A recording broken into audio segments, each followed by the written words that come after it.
नमस्कार सभी को। आज मेरे साथ हैं विकासपुरी विधानसभा के विधायक श्री महेंद्र यादव जी। सर बहुत बहुत स्वागत। कैसे हैं आप? बहुत अच्छे हैं, बहुत बढ़िया है। अभी तो बहुत काम करना पड़ता होगा आपको और आपने इतने व्यस्त समय में हमें समय दिया, उसके लिए तो बहुत बहुत धन्यवाद आपका। सर हमने सुना है कि आप 2012 में नगर निगम का चुनाव बीजेपी से लड़ना चाहते थे। आप टिकट उनसे मांगे थे और उन्होंने टिकट आपको नहीं दिया शायद। तो इसके बारे में सर कुछ बताइए, क्या स्टोरी था? क्योंकि आप अभी आम आदमी पार्टी से विधायक हैं, तो पहला प्यार कह सकते हैं आपका बीजेपी से मैं था। 2003 में बीजेपी के साथ जुड़ा था। 2003 में बीजेपी के साथ जुड़ा। 2003 में एक चुनाव हुआ था तो हमने बीजेपी के लिए काम किया। फिर उसके बाद 2012 में एक चुनाव हुआ तो हमने बीजेपी से टिकट मांगा। बीजेपी ने टिकट नहीं दिया तो हम उसमें इंडिपेंडेंट लड़े निगम का चुनाव। निगम का चुनाव लड़ने के बाद हमने बीजेपी वालों को भी हराया और कांग्रेस वालों को भी हराया। कांग्रेस वालों की जमानत जब्त की और बीजेपी वाले को मिले थे 7200 वोट और मैं जीता था 6500 वोटों से 2013 के चुनाव में। और मैं आपको बता दूं, इन्होंने इंडिपेंडेंट चुनाव लड़ा था। तो सर 2003 से आप बीजेपी में जुड़े हुए तो ऐसा क्या हुआ कि इतने समय के बाद भी आपको टिकट नहीं मिला? क्या कारण था? बीजेपी एक बड़ी पार्टी, उस टाइम में भी बड़ी पार्टी थी, तो वहाँ पता नहीं किस हिसाब से टिकट दिया जाता है और पता नहीं सर्वे होता नहीं होता है। लेकिन मैं चुनाव लड़ा, उसके बाद फिर आम आदमी पार्टी आई। आम आदमी पार्टी की शुरुआत हुई तो संजय सिंह मेरे से मिलने के लिए आए। उन्होंने कहा कि आम आदमी पार्टी ज्वाइन करो। फिर उन्होंने हमें आम आदमी पार्टी ज्वाइन करी और उन्होंने टिकट दिया। फिर 2013 में हम चुनाव लड़े। 2013 में हम चुनाव लड़े तो एक छोटे से मार्जिन से मैं जीता, 405 वोट के मार्जिन, 405 वोट के मार्जिन से। फिर 2015 में एक चुनाव हुआ, फिर मैं 77,665 वोटों से जीता। उसके बाद 2020 में फिर चुनाव हुआ आम आदमी पार्टी का, तो 42,000 कुछ वोटों से मैं वहाँ पे जीता। सर जैसे जनता अभी जैसे ये देख के कहीं ये नहीं सोचे कि इनको टिकट नहीं मिला तो ये बीजेपी से आम आदमी पार्टी में चले गए। आई थिंक ये तो नहीं होगा। कुछ आपका आइडियोलॉजी उस समय में कुछ और होगा, और जब आपने आम आदमी से चुनाव लड़ा तो आपका आइडियोलॉजी कुछ चेंज हो गया होगा, या आपने केजरीवाल जी के बारे में कुछ देखा होगा या पार्टी में कुछ देखा होगा। तो क्या था सर? मैं सबसे पहले आम आदमी पार्टी के जो संजय सिंह आके मिले हैं तो उनका एक काम करने का जो तरीका था, जो लोगों के बीच में जाते थे, वो मेरे को पसंद आया। उसके बाद फिर जो झाड़ू का निशान आया, उससे फिर हमने आइडिया लगाया कि निशान ही इतना बढ़िया है कि कुछ वोट तो लेडीजों की झाड़ू के नाम से मिल जाएंगी, कुछ अपना जो सफाई कर्मचारी हैं वो वाले लोग भी हमारे साथ जुड़ेंगे और फिर सफाई उधर दे दे भैया उधर। फिर दोनों आने के बाद जब झाड़ू का निशान अगर आया तो उससे फिर हमें और कॉन्फिडेंस हुआ कि ये लोग कुछ ना कुछ चेंज करेंगे। अगर सर हमारे टीम की रिसर्च सही हो तो मैंने सुना है कि आप कोई ऐसे पॉलिटिकल बैकग्राउंड से नहीं आते थे। आपके फैमिली में कोई पॉलिटिकल बैकग्राउंड नहीं, तो आपने स्टार्टिंग से ही अपना खुद का आपने एक बेस बनाया और आज आप इस लेवल पे हैं। देखो, मैं जो भी यूथ है उनको कहना चाहता हूँ कि मेहनत बहुत ज़रूरी है। जो मेहनत करेगा वो आगे निकलेगा, जो ईमानदारी के साथ मेहनत करेगा। मैं अपना बैकग्राउंड बताता हूँ। मैं एक ऐसे परिवार से आता हूँ कि जो बड़े जमींदार भी नहीं थे, एक छोटे लेवल के मेरे पिताजी जमींदार थे। तो छोटे लेवल पे हम खेती करते थे, तो वो खेती करते थे और वो दूध का व्यापार भी करते थे साथ में। तो दूध का व्यापार करते थे तो जब हम स्कूल जाते थे 1 बजे, दोपहर का हमारी शिफ्ट होती थी, तो हम स्कूल जाते थे तो उससे पहले हम सवेरे दूध सप्लाई जे कॉलोनियों में करते थे और फिर उसके बाद स्कूल जाते थे। फिर हमने 84 में एक किराने की दुकान खोली मटियाला गांव में। मटियाला में एक किराने की दुकान खोली जो 16 साल तक हमने की, 2000 तक। वो छोटी सी दुकान खोली थी हमने 4,000 रुपये लगा के 84 में। और वो उस समय ऐसा था कि 4,000 रुपये भी हमारे पास नहीं था, पिताजी के पास। फिर हमने वहाँ किराने की दुकान खोली, उसको 16 साल तक चलाया, फिर उसको बड़ा किया, फिर हमने थोक का काम किया, व्यापार किया। फिर उसके बाद हमने 2000 में किराने की दुकान छोड़ के फिर बिल्डिंग मेटल का काम किया। रोड़ी, बदरपुर, ईंट, सीमेंट वगैरह वो हम बेचते थे यहाँ पे। ये किराए पे हमने रेंट पे लिया था। फिर हम यहाँ हमने काम किया। वो 2012 तक हमने काम किया, 12 साल वो काम किया। फिर लोगों में आहिस्ता आहिस्ता पकड़ बढ़ने लगी। फिर राजनीति लोगों के साथ जुड़े, बीजेपी के साथ जुड़े। फिर धीरे धीरे आम आदमी पार्टी आ गई और सबसे पहले इंडिपेंडेंट लड़े और फिर आम आदमी पार्टी से अब तक चुनाव लड़ रहे हैं। तो हम लोगों के लिए काम करते हैं, लोगों के लिए काम करते हैं, लोग हमें पसंद करते हैं। तो मेरे परिवार में कोई ऐसा नहीं था कि राजनीति, आज भी कोई नहीं है ऐसा। कहा जाता है कि एक नेपोटिज्म है, परिवारवाद है कि बच्चों को ही टिकट दिया जाता है। ऐसा सर आपके स्टोरी में तो मुझे बिल्कुल नहीं, आपके स्टोरी में तो पूरा मतलब स्ट्रगल टाइप का है जो भी। अभी भी हमने 2016 में एक, जब मेरा उपचुनाव हुआ था, जिस टिकट से मैं था, इंडिपेंडेंट जो मैं लड़ा था, तो वो सीट खाली हुई थी। 2016 में वहाँ पे चुनाव हुआ था, तो वो हमारा एक साथी था, सैनी है वो, अशोक सैनी। मैंने उसको निगम पार्षद का टिकट दिया, उसको 1 साल के लिए निगम पार्षद बनाया। फिर 2017 में जब चुनाव हुआ, दोबारा उसको बनाया। एक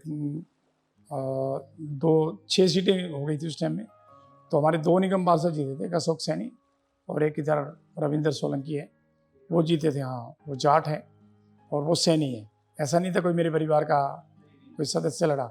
अभी भी 6 जो टिकट हमने दिया था, वो भी अपने परिवार में किसी को नहीं दिया, ना भतीजे को दिया, ना भाई को दिया, क्योंकि मेरे परिवार के लोग हैं ना, राजनीति में इतना सक्रिय नहीं है। तो अभी भी 6 हमने निगम पार्षद का टिकट दिया था, और 6 के 6 निगम पार्षद दिल्ली में हमारे जीते हैं। सबसे ज़्यादा निगम पार्षद अगर जीता है तो देश में महेंद्र यादव का जीता है, विकासपुरी विधानसभा का जीता है। और जैसे मैंने सुना है आपके बारे में, आप तो बहुत ही स्ट्रगल करके आए, तो मैं ये जानना चाहता हूँ विकासपुरी विधानसभा में अभी सबसे ज्यादा चुनौती वाला काम क्या है? जैसे कि अभी हम देखते हैं विकासपुरी विधानसभा में कई ऐसे अनऑथराइज्ड कॉलोनी है जहाँ पे ड्रेनेज सिस्टम अभी भी अच्छा नहीं हुआ है, रोड्स भी अभी अच्छा नहीं हुआ है, और अभी भी जो चुनौती है, और आपके पास कौन कौन सी योजनाएं हैं जिसपे ऊपर आप काम अभी कर रहे हैं? सबसे बड़ी चुनौती 3-4 रोड ऐसे रोड हैं, जैसे तो मेरे ऑफिस वाला है जी रोड, बिल्कुल सर, ये रोड तो मैं मतलब वो वाला नेता नहीं हूँ कि झूठ बोलूँ, जैसे मेरे ऑफिस वाला रोड है। एक तो ये रोड बनने वाला है, इसके बाद एक रोड नाले वाला रोड है, जो नाले से जाता है, वो वाला रोड बनने वाला है। सबसे बड़ी चुनौती तो 6 महीने में ये है कि ये 6 महीने के अंदर हम ये जितने भी बचे हुए रोड हैं, 3-4 रोड बचे हमारे, उनको हम बना दें। और उसके बाद जब चुनाव आए, चुनाव आने के बाद जैसे हमने हॉस्पिटल बनाया है, अभी हॉस्पिटल बनने लग रहा है, अभी उसमें टाइम लगेगा। स्कूल हमारे काफ़ी बन चुके हैं, एक स्कूल, 2 स्कूल की जगह हमारे पास और है अभी, वो स्कूल बनाएंगे। और फिर एक कॉलेज बनाने की हमारी इच्छा है। कॉलेज। हाँ, अभी आई बच्चों थिंक के आपने बक्करवाला में भी पॉलिटेक्निक हाँ, कॉलेज। पॉलिटेक्निकल कॉलेज बनाया है, लेकिन वो किसी कारण चल नहीं पाया। एक ITI हमने रनौला में बनाई है, वो स्टार्ट हो गई है, उसमें 450-500 बच्चे आ चुके हैं। तो एक कॉलेज, बड़ा कॉलेज हमारी बनाने की इच्छा है बक्करवाला में ही, उसको पूरा करेंगे लोग, अगर अब की बार हमारा साथ देंगे तो। और बाकी ऐसा कोई बड़ा काम नहीं है कि जो बचा हुआ हो। सर एक जो सबसे बड़ा कंप्लेन आता है, जैसे कि मैं यहाँ पे देखता हूँ आम आदमी का, ये दिक्कतें होते हैं कि जैसे पहले सड़कें बनाते हैं, फिर उस सड़के को तोड़ा जाता है, फिर उसके ऊपर उसको तोड़ के पाइप बिछाए जाते हैं, फिर वो सड़कें बनते नहीं है। नहीं, कारण हमने ऐसा नहीं किया, इसीलिए हम लेट हो गए। हमने कोई ऐसा नहीं किया, हमने पहले पानी डाला, हमने पहले सीवर डाला, उसके बाद रोड बना दिया। कोई ऐसी गली नहीं है कि जहाँ हमने सीवर पानी लोगों को नहीं दिया हो, इसी कारण हम लेट हुए, नहीं तो हम पहले ही बना देते सब कुछ। चलिए ठीक है सर, हम मूव ऑन करते हैं। आपने बोला कि मैं 2003 से बीजेपी में जुड़ा था, तो 2003 में या उस समय आपने बीजेपी में ऐसी क्या चीज देखी जो आज के समय में नहीं है और आप उस पार्टी से? नहीं, देखो, हमको राजनीति लोग नहीं थे, हमें राजनीति का ABCD भी मालूम नहीं था। तो जैसे भी लोग जुड़ते थे, तो हम भी एक चुनाव लड़ा था, एक हमारे परिवार में, गांव के हैं करण यादव जी, तो उनकी मिसेज ने एक चुनाव लड़ा था, तो परिवार के नाते हम उनके साथ मेहनत हमने चुनाव में किया था। ऐसा नहीं था कि किसी को देख के या किसी को, उन्होंने चुनाव लड़ा था, तो परिवार के सदस्य होने के नाते हमारा हक बनता है कि वो मेरे गांव के थे, उन्होंने चुनाव लड़ा, गांव के नाते में बीजेपी से जुड़ा था। और फिर धीरे धीरे लोगों में वो काम बताते गए, हम काम करते गए, लेकिन जब समय आया तो बीजेपी ने साथ नहीं दिया। अच्छा, समय आया तो समय बीजेपी ने हाँ, साथ नहीं दिया, आपको टिकट नहीं मिला वहां से। हाँ। सर आप युवाओं को क्या कहना चाहते हैं जो ज्यादातर राजनीति में रुचि रखना चाहते हैं, बट कभी कभी लगता है कि वो उस बैकग्राउंड से नहीं आते या उस पृष्ठभूमि से नहीं आते हैं, तो उनके लिए आप मैं कैसे? युवाओं को एक ही बात कहना चाहता हूँ कि कोई ऐसा काम नहीं है कि जो ना हो सके। युवा है, जवानी में जोश भी होता है, फिर आजकल तो बहुत एजुकेटेड बच्चे हैं, तो ऐसा कोई काम नहीं है जो आप चाहें और हो ना सके। राजनीति में आइए, साफ सुथरी राजनीति करने के लिए युवाओं को आगे आना पड़ेगा। अगर युवा आगे नहीं आएगा, राजनीति से डरेगा, तो फिर वो इसी डर्रे पे राजनीति चलती रहेगी। तो उसको बदलने के लिए युवाओं को आगे आना पड़ेगा। और मैं सभी युवाओं से कहना चाहता हूँ, आगे आइए और मेहनत कीजिए, और किसी भी पार्टी से जो आपका अच्छा लगे उसको जुड़िए और राजनीति कीजिए, राजनीति को चेंज कीजिए। सर जैसे मैं पूछना चाहता हूँ पर्सनली कि आप युवाओं के लिए महेंद्र यादव जी एक क्या काम कर रहे हैं जो मतलब सभी युवाओं को अच्छा लगेगा, कुछ ऐसा? देखो, मैं युवाओं के लिए हमने जो एजुकेशन, सबसे बड़ा जो पॉइंट होता है एजुकेशन, सबसे ज़रूरी है एजुकेशन। तो हमने एजुकेशन के लिए आपके लिए स्कूल बना दिए, अच्छी एजुकेशन दे रहे हैं, आपके लिए कॉलेज बना दिए, आपके लिए आईटीआई बनाए। अब जो एडमिशन जो होता है कॉलेज में, वो भी लोग बच्चों ने लिया, कुछ तो बहुत सारे जो टॉपर थे उनके अपने आप आ गया। उसके बाद बाकी जहाँ से भी कुछ हमारी मदद हुई, हमने भी उनको कराने की कोशिश की है। तो सबसे मैं युवाओं को कहना चाहता हूँ, सबसे पहले एजुकेटेड होइए। एजुकेशन बहुत ज़रूरी है। जब तक एजुकेशन नहीं होगी, जब तक आप कहीं भी आगे नहीं बढ़ पाएंगे। तो एजुकेशन में आगे आगे आइए। फिर जो अपना व्यापार करना चाहते हैं, जो राजनीति करना चाहते हैं उस क्षेत्र में, जिसका जहाँ इंटरेस्ट हो उसको वहाँ आगे बढ़ना चाहिए। मेरा यही कहना है। सर जैसे अब देखिए, ये सवाल एक तीखा सवाल है, हो सकता है हमारी दोस्ती आपकी थोड़ी सी इसमें वो ना हो, डेंट ना भरे, तो पूछ सकता हूँ सर मैं ये सवाल? जैसे कि अभी हम देख रहे हैं आम आदमी पार्टी के जो नेतृत्व है, लीडर है, उनके ऊपर कई सारे ऐसे आरोप लगाए जाते हैं, भ्रष्टाचार के आरोप। जैसे एग्जाम्पल के तौर पे हम सत्येंद्र जैन की बात करें, उनको भी जेल में डाल दिया गया। संजय सिंह की बात करें, उनको भी जेल में डाल दिया गया। और मनीष सिसोदिया जी के बारे में बात करें, उनको भी जेल में डाल दिया गया। इनफैक्ट अरविंद केजरीवाल जी को भी, जो कि एक सीएम है और एक लीडरशिप में सबसे अव्वल माने जाते हैं आम आदमी पार्टी के, उनको भी जेल में डाल रखा है। तो सर क्या कहते हैं ये, मतलब क्या कहना चाहते हैं इसके ऊपर, क्या आपका? देखो, मैं ये कहना चाहता हूँ, जो इतना लंबा पीरियड जेल में डाल दिया, ठीक है। जो भी अगर कानून है, आपने बोला कि उन्होंने भ्रष्टाचार किया है, जेल में डाल दिया, तो कुछ ऐसा कानून बनना चाहिए कि महीने में, 2 महीने में, 3 महीने में, अगर उसने कुछ गलत किया है तो उसको सजा होनी चाहिए। अगर गलत नहीं किया तो उसको बेल मिलनी चाहिए। अब मनीष सिसोदिया जी 17 महीने तक जेल रहे, मिला कुछ नहीं मिला, आखिर में जमानत देनी पड़ी। संजय सिंह 6 महीने तक जेल रहे, कुछ नहीं मिला, उनको भी जमानत देनी पड़ी। वो जो अपना सत्येंद्र जैन जी हैं, उनको भी जमानत मिलेगी। सीएम साहब पीछे एक बेल उनको मिली थी, लेकिन वो चुनाव के समय में मिली थी।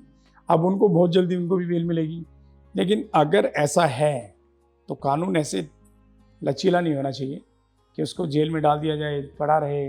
किसी ने भी अगर कसूर किया तो बहुत जल्दी उसके ऊपर एक्शन होना चाहिए। सर आप ये बहुत जी, ये आप बहुत बड़ी बात कर रहे हैं कि जो साबित होता है उसको 3-4 महीने में जेल में डाल दें। हाँ। आप ये बहुत बड़ी बात करते हैं कि अगर एग्जाम्पल के तौर पे अरविंद केजरीवाल जी के ऊपर गुनाह का होता है तो 3-4 महीने में उनको जेल के अंदर डाल दें। और सर जैसे पॉलिटिकली आप एक्टिव बहुत हैं, उससे मतलब 2003 से पहले उतने एक्टिव नहीं थे, तो हो सकता है कि राजनीति के कोई डार्क साइड भी हो सकता है कि आप विधायक बने हैं, उसके बाद वो जीवन आप नहीं जी रहे होंगे जो आम जीवन में जी रहे होंगे, उसके भी कुछ डार्क साइड बताइए जो पॉलिटिक्स। तो बात तो ठीक है, लेकिन वो जीवन जब राजनीति में आ जाते हैं, जब समाज में आ जाते हैं ना, तो अपना परिवार इतना अच्छा नहीं लगता जितना समाज ज़्यादा अच्छा लगने लग जाता है। अपना परिवार थोड़ा सा, हाँ, उसको टाइम नहीं दे पाते।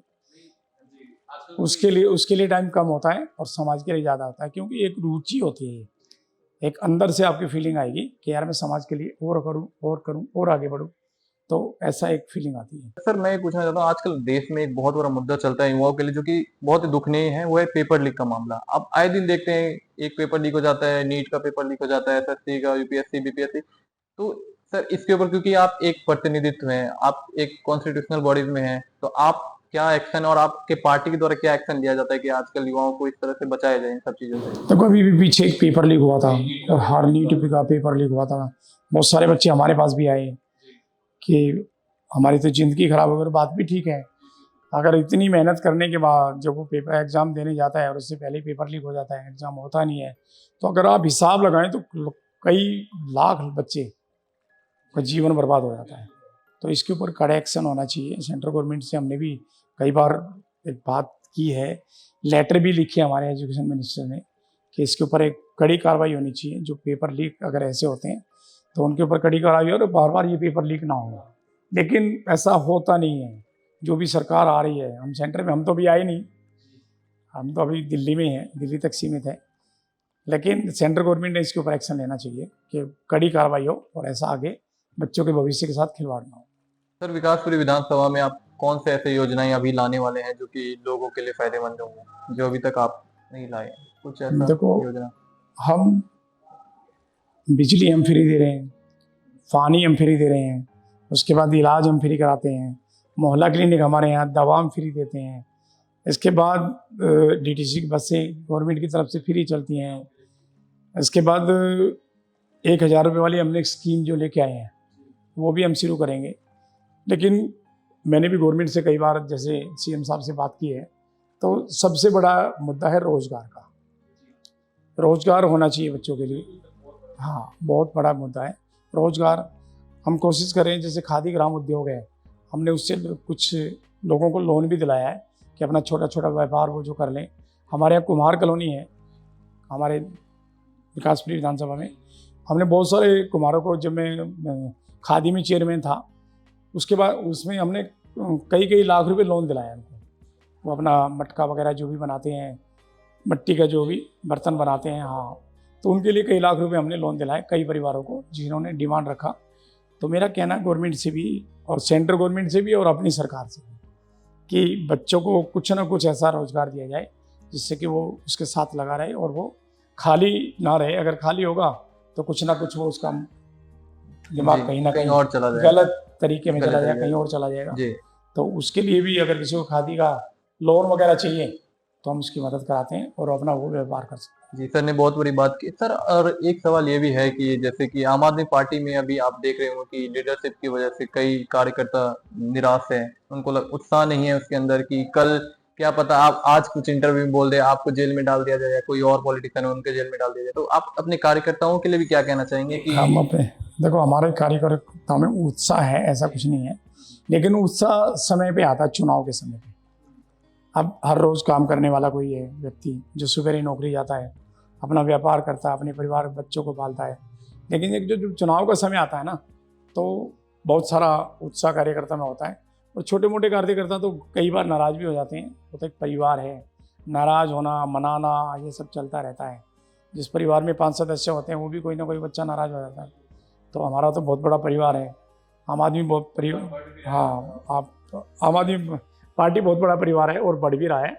और लेकिन आपने देखा होगा इस मुसीबत के समय में भी आम आदमी को, हमारी पार्टी वो वाली पार्टी नहीं है कि मेरे को मंत्री बनना है, मेरे को मुख्यमंत्री बनना है, मेरे को ये चेयरमैनशिप चाहिए। हमारे परिवार में ऐसा कुछ नहीं है। अगर ऐसा होता, आज हम जहाँ पे हैं, अगर दिल्ली में अगर ऐसा हो जाता बीजेपी के साथ कि उनका सीएम अगर अंदर चला जाता, तो अब तक तो पार्टी तोड़ के दूसरा सीएम बना लेते हो। लेकिन हमारी पार्टी कितनी मुसीबत में इकट्ठा है, साथ में है, कोई छोड़ के नहीं गया। कोई एक आध है छोड़ के गया, कोई एक आध विधायक छोड़ भी गया ना, तो मजबूरी में छोड़ के गया बेचारा, उसके ऊपर प्रेशर बहुत था। वो जो एक दो कोई छोड़ के गया है, वैसे नहीं छोड़ के गया।